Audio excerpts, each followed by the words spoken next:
मथुरा में संपत्ति विवाद को लेकर 3 बेटियां शमशान घाट पर ही भिड़ गईं, जिसकी वजह से मृतका का अंतिम संस्कार होने में काफी विलंब हो गया। पुलिस के हस्तक्षेप के बाद महिला का अंतिम संस्कार हो सका। उत्तर प्रदेश के मथुरा में एक हैरान करने वाला मामला सामने आया है। जिसने भी इस घटना के बारे में सुना वह दंग रह गया। शहर के मसानी स्थित शमशान घाट पर संपत्ति के बंटवारे के पीछे मां की चिता का बेटियों ने 9 घंटे तक अंतिम संस्कार नहीं होने दिया। बेटियों ने जमीन बंटवारे को लेकर शमशान घाट में जमकर बवाल किया। 80 वर्षीय महिला की मौत के बाद उनकी अंतिम संस्कार के लिए शमशान घाट ले जाया गया और अंतिम संस्कार की सभी तैयारी पूरी कर ली गई थी। इसी बीच महिला की 3 बेटियों के बीच जमीन विवाद शुरू हो गया, जिसके चलते वहां मौजूद लोग भी इस विवाद को देखकर दंग रह गए।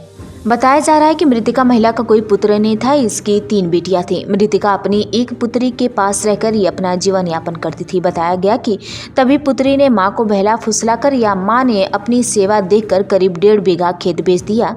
खेत बेचने पर मिली रकम अपनी इसी बेटी को दे दी थी। जब वृद्ध महिला की मौत हो गई तो उसे अंतिम संस्कार करने के लिए बेटी मिथिलेश के परिजन मसानी स्थित मोक्ष धाम ले गए। मां की मौत की सूचना जब उनकी 2 अन्य पुत्रियां को लगी तो वो भी शमशान घाट पहुंच गईं और अपनी मां के अंतिम संस्कार में पहुंची तीनों बेटियों में विवाद शुरू हो गया, जिसके चलते अंतिम संस्कार में विलंब होना प्रारंभ हो गया। बेटियां संपत्ति के पीछे आपस में लड़ने लगी। काफी समय तक हाई वोल्टेज ड्रामा शमशान घाट पर चलता रहा, जिसकी जानकारी पुलिस को दी गई। इसके बाद पुलिस मौके पर पहुंची और उनको समझाने लगी। काफी समझाने के बाद तीनों बहनों में एक लिखित समझौता हुआ, जिसमें मृतका की बची हुई संपत्ति शेष बची 2 बहनों के नाम किया जाएगा। इसके बाद मृतका का अंतिम संस्कार हो सका। इस विवाद में मृतक महिला का शव लगभग 9 घंटे तक अंतिम संस्कार का इंतजार करता रहा।